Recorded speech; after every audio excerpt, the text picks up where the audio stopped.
ማር ልጄ ወገን ዘመድ የለኝ ሀብት የለኝም ከእጄ። ተማሪዎች እንዲሁም ሌሎች ተከታታዮቻችን እንደምን ሰነበታችሁ? ይህ ከዋሸራ አካዳሚ የሚተላለፍ የ11ኛ ክፍል የስነ ህይወት ትምህርት ፕሮግራም ስርጭት ነው። ባለፈው ፕሮግራማችን ዩኒት 6 ፖፑሌሽን ኤንድ ናቹራል ሪሶርስስ የሚለውን አይተናል። እሱን ተንተርሶ ወይም ከሱ ጋር በተያያዘ ሌሰን 12 ነበር ያየነው። እንግዲህ ሌሰን 12 ላይ ያየነው ስለ ክላይሜት ቼንጅ ነበረ። በዛሬው ሌሰናችን የምናየው ደግሞ ስለ አሲድ ሬን ይሆናል።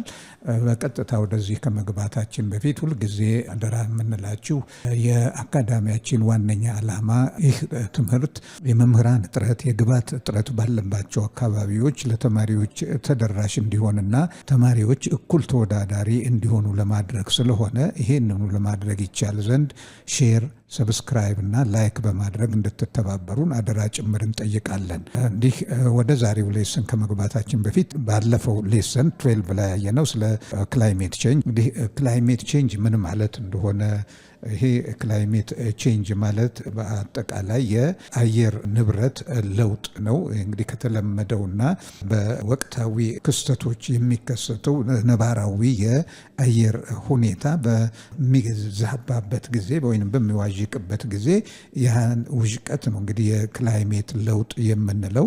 ይሄ እንግዲህ ሲዝናል ሊሆን ይችላል ወይንም በወራት ውስጥ የሚከሰት ሊሆን ይችላል። እንግዲህ ክላይሜት ቼንጅ ማለት ደግሞ የአየር ንብረት ለውጥ እንደሆነ አይተናል።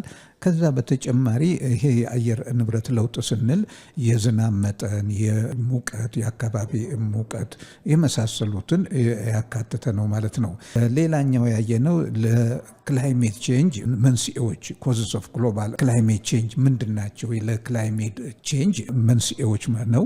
ይሄ እንግዲህ ግሎባል ክላይሜት ቼንጅ ናቹራሊ ሊከሰት ይችላል። ይሄም በእሳተ ገሞራ ፍንዳታ፣ በፀሐይ ብርሃን መክረር በመሳሰሉት በቮልካኒክ ኢራፕሽን ይሄ እሳተ ገሞራ ያልኳችሁ ነው። በእነኚህና በመሳሰሉት ከድርቅ የተነሳ በመሳሰሉት ሁኔታዎች ሊከሰት ይችላል። ይሄ በተፈጥሮ ሁኔታ ነው። ሌላው ደግሞ በሰው ሰራሽ በሆነ ምክንያት የክላይሜት ለውጥ ሊከሰት ይችላል። የተለያዩ የሰው ልጆች አክቲቪቲዎች ለክላይሜት ቼንጅ በአሁኑ ጊዜ ትልቁን አስተዋጽኦ እያደረጉ አሉ። ከነኚህም ውስጥ ይሄ ግሪን ሃውስ ኢፌክት እንግዲህ ግሪን ሃውስ ምን እንደሆነ አይተናል። ለግሪን ሃውስ መፈጠር መንስኤዎች ምን እንደሆኑ በዝርዝር አይተናል። ግሪን ሃውስ ኢፌክት ደግሞ የምድራችን ሙቀት እንዲጨምር የሚያደርግ ክስተት ነው። የምድራችን ሙቀት በሚጨምርበት ጊዜ ከተለመደው ከአቨሬጅ ቴምፕሬቸር በጣም በሚጨምርበት ጊዜ የምድር ሙቀት የበረዶዎች እንዲቀልጡ ያደርጋል። የበረዶዎች መቅለጥ ውቅያኖሶች እንትናቸው ሲለቨል እንዲጨምር ያደርጋል፣ ውሃ እንዲጨምር እና በውቅያኖሶች ዳርቻ ያሉ ከተሞች እንዲዋጡ ያደርጋል። የአየር እንደ ኤልኒኖ፣ ላሚና የመሳሰሉ ክስተቶች የወጀቦች ሊከሰቱ ይችላሉ። እነኚህ ክስተቶች ደግሞ በሰው ልጅ ላይ የተለያዩ የከፋ ጉዳት እያመጡ እንዳለ የሚታወቅ ነው። እንግዲህ ይሄ ከግሎባል ዋርሚንግ ጋር የተያያዘ ነው። እንግዲህ ይሄ ደግሞ የራሱ የሆነ ኢፌክት አለው። የብዝሃ ህይወት መቀነስ፣ የውቅያኖስ መጨመር፣ የጤና ጠንቅ በፕላንትን በአኒማል በሰዎችም ላይ ከዚህም የተነሳ ለድርቅ መጋለጥ፣ የድህነት መጋለጥ፣ ለስደት ድርቅ ለምሳሌ ረዘም ጋለ ጊዜ በሚከሰትበት ጊዜ እንስሳትም የሰው ልጅም ወደ ስደት እንዲሄድ ይገደዳል። እነኚህን የመሳሰሉ ክስተቶች እንደሚከሰቱ አይተናል። ከዛ በተጨማሪ ያየነው ስለ ኦዞን ሌየር ዲፕሌሽን ነው። ኦዞን ሌየር ምን ማለት እንደሆነ ይሄ ከምድራችን በላይ ያለው የአትሞስፌሪክ ከባቢ አየር ነው። ይሄ ከባቢ አየር ደግሞ 3 ሌየሮች እንዳሉት ትሮፖስፌር፣ ስትራቶስፌር፣ ሚሶስፌር እና ቴርሞስፌር የተባሉ 4 ሌየሮች እንዳሉ ከዚህ ውስጥ ደግሞ ስትራቶስፌርን ጋር ተካታች የሆነው የኦዞን ሌየር ነው። ይሄ ኦዞን ሌየር አልትራቫዮሌት ሬን ከፀሐይ የሚመጣን ጨረራ አብዞርብ በማድረግ ለዚህ ለዩቪ ሬ ወይም ለአልትራቫዮሌት ሬ እንዳንጋለጥ አልትራቫዮሌት ሬ ካንሰር በማስከተል እንደገና ለተለያዩ በሽታዎች እንድንጋለጥ ያደርጋል። ለካትራክት የመሳሰሉ አይን እይታን የመቀነስ የመሳሰሉ ችግሮችን ያስከስት ያደርጋል። ይሄንን ኦዞን በሚሸነቆርበት ጊዜ ይሄንን አብዞርብ የማድረግ አቅሙን ያጣል። ያን አቅሙን ሲያጣ ያ አልትራቫዮሌት ሬ ወደ ምድር እንደሚደርስና ለሰዎችን እንስሳትን እንደዚሁም አኒማልን ለጉዳት እንደሚዳርግ ነው ያየነው። እንግዲህ ይሄ ኦዞን ሌየር ደግሞ በምን ምክንያት ነው የሚሳሳው የሚለውን እሱንም አይተናል።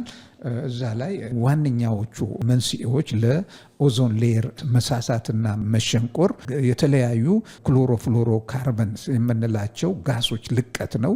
እነኚህም ጋሶች የሚለቀቁት ከሪፍሪጅሬተር ከእሳት ማጥፊያ ፋየር ኤክስቲንጉሽር እና ሃይድሮፍሎሮካርበንስ እና የተለያዩ ጋሶች እንደሆኑ አይተናል። የነኚህ ልቀት ደግሞ ከኦዞን ጋራ ክሎሪን ሪአክሽን ፈጥሮ ይሄ ሪአክሽን ክሎሪን ሞኖክሳይድ እንዲፈጠር ያደርጋል። ክሎሪን ሞኖክሳይድ በሚፈጠርበት ጊዜ ደግሞ ኦዞኑን ማሳሳት ከኦዞን ጋራ ሪአክት አድርጎ ነው ክሎሪን ሞኖክሳይድ የሚፈጠረው። ይሄ በሚሆንበት ጊዜ ኦዞኑ እየሳሳና እንዲበሳ በማድረግ ለአልትራቫዮሌት ምድራችን ተጋላጭ እንድትሆን ያደርጋል ማለት ነው። እንግዲህ እነኚህን ነበረ ባለፈው ሌሰን 12 ላይ በዝርዝር ያየ ነው። በዛሬው ሌሰናችን እንግዲህ ስለ አሲድ ሬን ይሆናል የምናየው። እንግዲህ ሌሰን 13 አሲድ ሬን ይላል። አሲድ ሬን ኢዝ ሬን ዊዝ ሞር አሲዲክ ኮንዲሽን ሎወር ፒኤች ቫሊዩ ዛንዚ ናቹራል ሬን።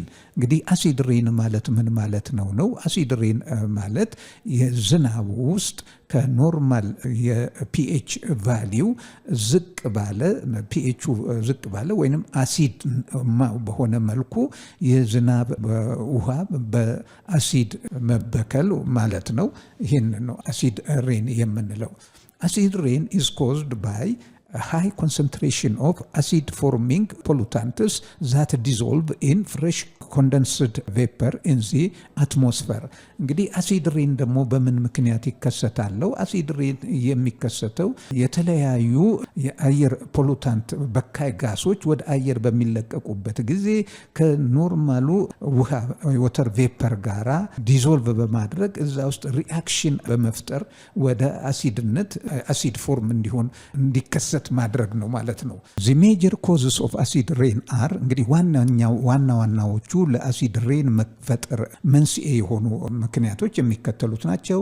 the burning of fossil fuel, coal or oil, electrical power generating facilities, industrial processes, exhausts emitted from internal combustion engines that serve as a source of sulfur dioxide and nitrogen oxide etc.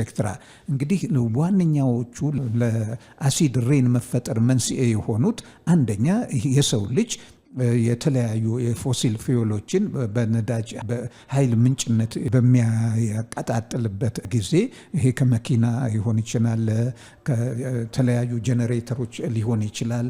ጋዝን፣ የድንጋይ ከሰልን በምንጠቀምበት ጊዜ ወደ አየር የሚለቀቁ ጋሶች አሉ። ኦክሲዴሽን ከተካሄደ በኋላ እነኚህ ናቸው።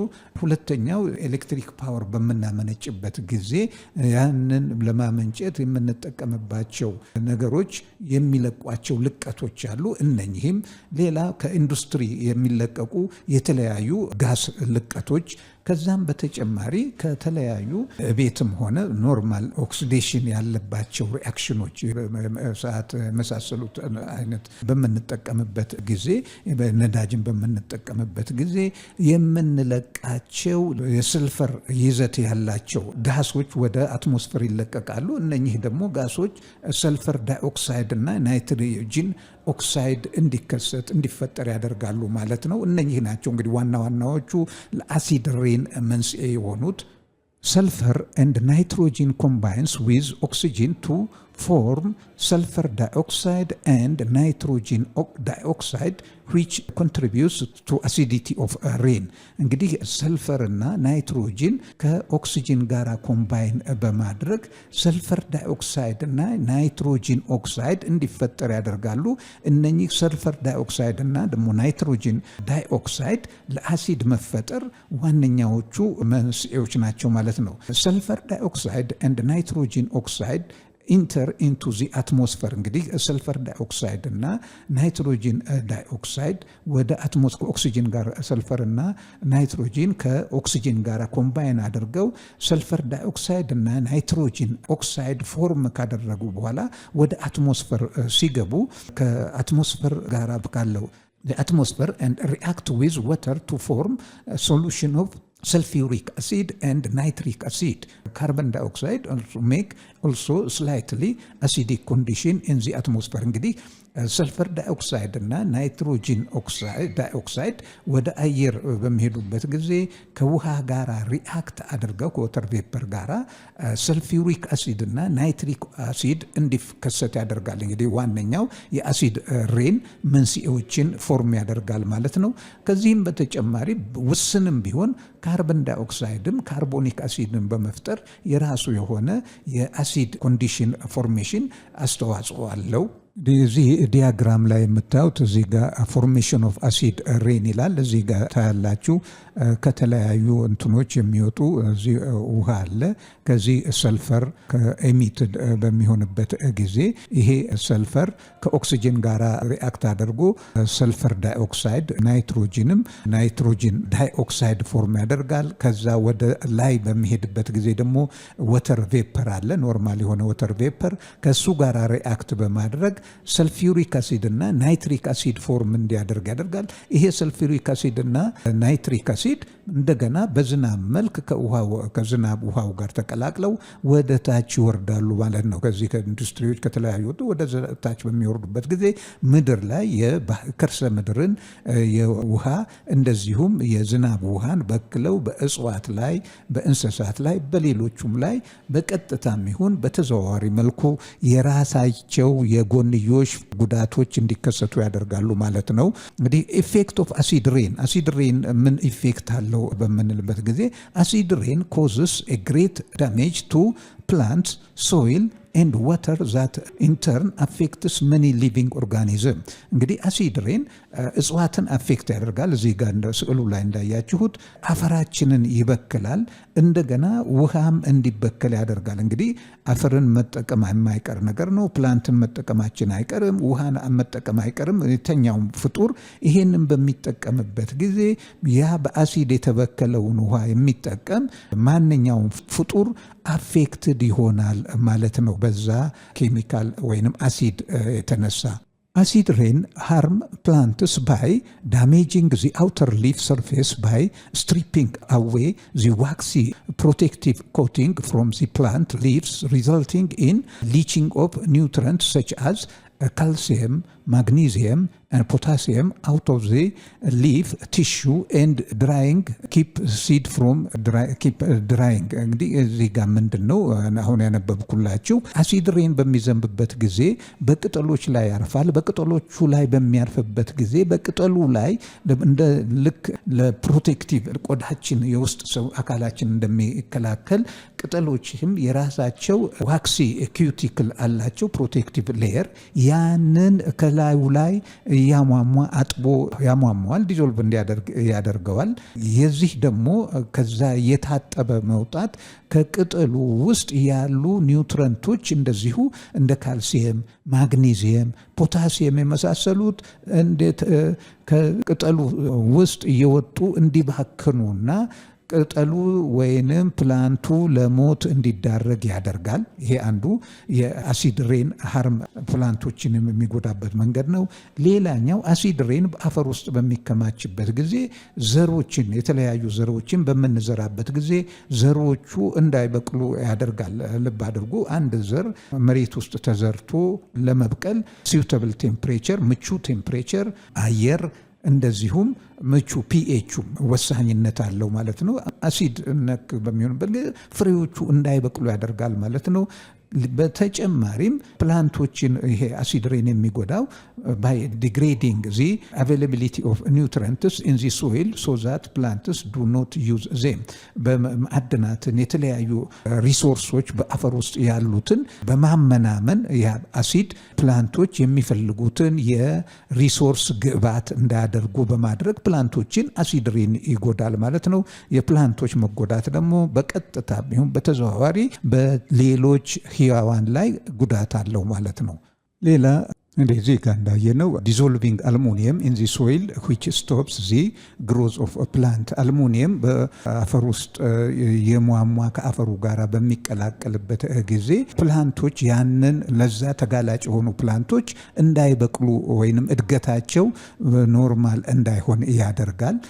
ሌላው dissolving different minerals in the soil quickly allowing nutrient to be released and leached away እንግዲህ ይሄ አሲድ ሬን የተለያዩ ንጥረ ነገሮች በአፈር ውስጥ ያሉ ንጥረ ነገሮች ለፕላንት አስፈላጊ የሆኑ በቀላሉ እንዲሟሙ ወይንም የተሸረሸሩ እንዲሳሱና እንዲመናመኑ ያደርጋል። ይሄ መሆን ደግሞ ለፕላንቶች እድገት ጠንቅ ይሆናል ማለት ነው። እዚህ ጋር የምታዩት ለምሳሌ ኢፌክት ኦፍ አሲድ ሬን ኦን ፎረስት ይላል። ይሄ የአሲድ ሬን ውጤት ኮንሲኩዌንስ ምን እንደሆነ እዚህ ጋር የምታዩት ነው ማለት ነው። Soil microorganisms, aquatic animals such as fish and amphibians can also be affected by acid rain. እንግዲህ አሲድ ሬን ፕላንቶችን ብቻ ሳይሆን የሚያጠቃው አፈር ውስጥ ያሉ ማይክሮ ኦርጋኒዝሞች ልብ አድርጉ፣ ማይክሮ ኦርጋኒዝሞች የራሳቸው አስተዋጽኦ አላቸው በኢኮሲስተም ውስጥ እንደ ዲኮምፖዘሮች ያሉ የተለያዩ ጠቀሜታዎች ያላቸው እነሱን ያጠፋል። እንደገና የባህር ውስጥ እንስሳትን እንደ አሳ የመሳሰሉትን እንደዚሁም አምፊቢያንስን የመሳሰሉትን እና ሌሎቹንም ተርስትሪያል አኒማልስ አፌክት ያደርጋል ማለት ነው።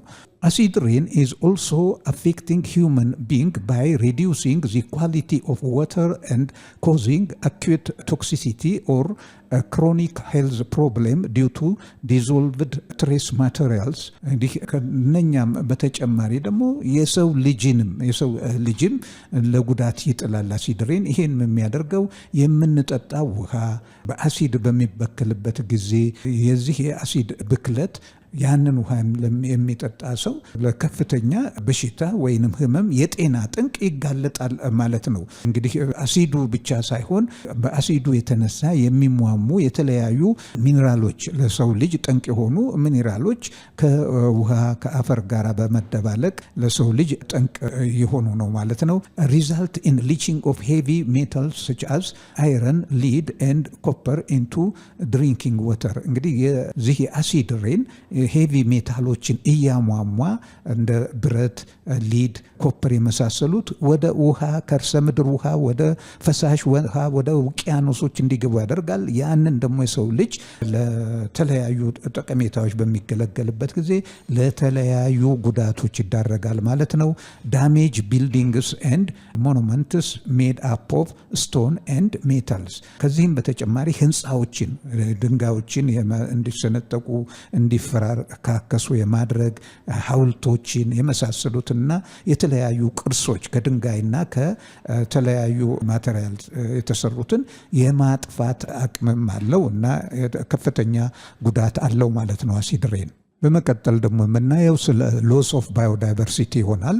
Biodiversity is the variety of life on Earth in terms of genes, species, individual organisms within a given species, and biological communities from an ecosystem to the global biosphere። እንግዲህ ምንድን ነው ባዮዳይቨርሲቲ ስንል ምን ማለት ነው? ባዮዳይቨርሲቲ ብዝሃ ህይወት ማለት ነው። ይሄ ብዝሃ ህይወት ስንል ይሄ እንግዲህ የጂን ይዘትን የተመለከተ ነው። የኢንዲቪጁዋልስ በአንድ ስፒሺስ ውስጥ ያሉ ኢንዲቪጁዋልስን ያካትታል። ከዛም በተጨማሪ ማንኛውም ህያዋን ያካተተ ኮሚኒቲ ያካተተና በኢኮሲስተሞች እንደዚሁም በአጠቃላይ በምድራችን ላይ ህይወት ባለበት ሁሉ ያሉ ህያዋንን የሚያጠቃልል ነው ማለት ነው ባዮዳይቨርሲቲ ስንል። The loss of biodiversity is a decrease in biodiversity with regard to the number of gene species and biological communities in the world.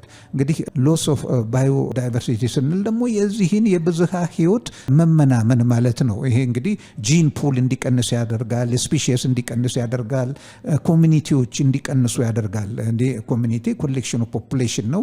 ይሄ ኮሚኒቲ መቀነስ የተለያዩ ብዝሃ ህይወቶች በብዛት እንዲቀንሱ ያደርጋል። ይሄንን ነው እንግዲህ loss of biodiversity የምንለው። causes of loss of biodiversity: rapid growth of human population that has caused rapid ecosystem change causes massive loss of biodiversity. እንግዲህ የባዮዳይቨርሲቲ ሎስ መንስኤ ከሆኑት ውስጥ ዋነኛው የሰው ልጅ ቁጥር በጣም መጨመር ነው። በፈጣን በሆነና በከፍተኛ ሁኔታ መጨመር ነው። የሰው ልጅ መጨመሩ ብቻ ሳይሆን በሚያደርገው የዕለት ተዕለት እንቅስቃሴ የተነሳ ለባዮዳይቨርሲቲ በተለያዩ ምክንያቶች እናያቸዋለን ቀስ ብለን በሚቀጥለው እንቅስቃሴዎች ለባዮዳይቨርሲቲ መጥፋት መንስኤ ሆነዋል ማለት ነው።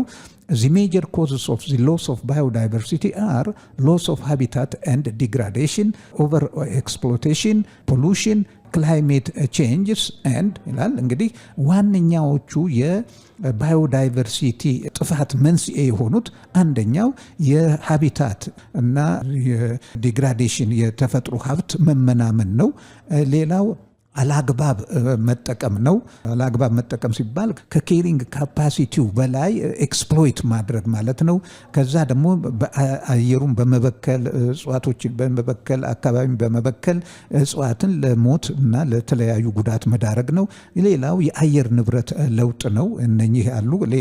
ሌላኛው ደግሞ ኢንቫሲቭ ስፒሺስ that is introduction of new species, non-native species to the country that may አውትኮምፒት ኔቲቭ ስፒሺስ። እንግዲህ ሌላኛው ደግሞ ለባዮዳይቨርሲቲ ሎስ መንስኤ የሆነው ይሄ ኢንቫሲቭ ስፒሺስ ነው። እነኚህ መጤ እጽዋቶች ማለት ነው። እነኚህ መጤ እጽዋቶች በኢንዲጂነስ የሆኑትን እጽዋቶች ዶሚኔት በማድረግ እነኛን በማጥፋት ራሳቸውን እያባዙ መሄድ። እንደኚህ እንግዲህ በዋና ዋናነት የተጠቀሱት የባዮዳይቨርሲቲ የብዝሃ ህይወት መቀነስ መንስኤዎች ናቸው ማለት ነው። እዚህ ጋር እንደምታዩት ይሄ መንገድ ስራ በመሳሰሉት፣ እዚህ ጋር ደግሞ የዛፉ ተጨፍጭፎ ታያላችሁ፣ እዚህ ጋር ግንዶቹ ተቀርጠው፣ እዚህ ጋር ተቃጥለው ታያላችሁ። እነኚህ እንግዲህ ዲፎረስቴሽን is one of the cause of biodiversity loss። እንግዲህ ዲፎረስቴሽን የተፈጥሮን ሀቢታት የሚያጠፋ ነው። ተፈጥሮ ሀቢታት በሚጠፋበት ጊዜ ልብ አድርጉ ብዝሃ ህይወት እጽዋቱ በቀጥታ ይጠፋሉ። በእነኛ እጽዋት ጥገኛ ሆነው የሚኖሩ እንስሳቶችም አብረው ይጠፋሉ።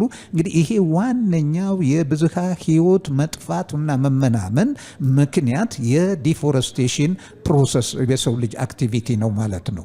ኢፌክት ኦፍ ባዮዳይቨርሲቲ ሎስ: the loss of biodiversity increasingly threatening the Earth's ability to provide things such as food, water, fertile soil and protection from pest and disease። እንግዲህ የብዝሃ ህይወት መቀነስ ደግሞ ምንድነው መዘዙ ነው። የብዝሃ ህይወት መቀነስ በምድራችን ላይ አስፈላጊውን ሪሶርስ በምግብነት የሚውል ንጹህ የውሃ ማግኘት፣ አዝርዕትን ለማብቀል ፈርታይል የሆነ የዳበረ መሬት ማጣት፣ እንደገና ይሄ ፔስቶችን እንደዚሁም የተለያዩ በሽታዎችን የመቋቋም አቅም እንዲመናመን ያደርጋል።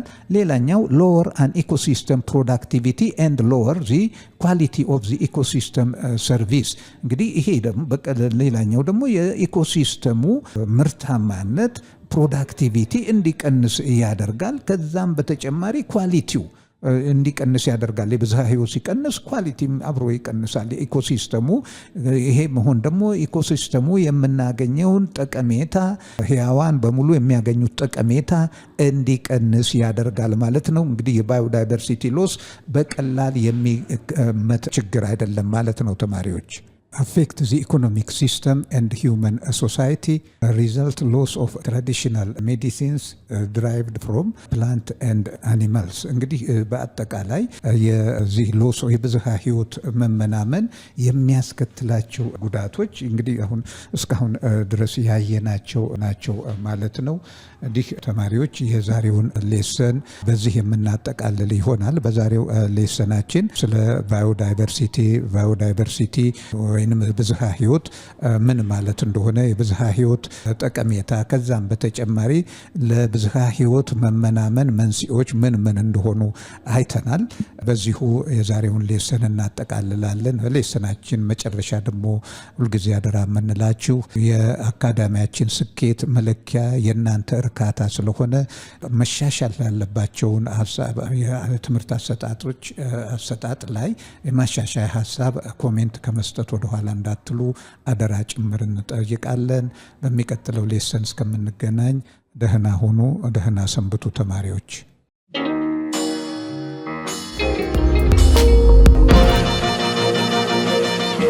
ፀሐይ ነው ላልተማረ ሰው ግን ቀኑ ጨለማ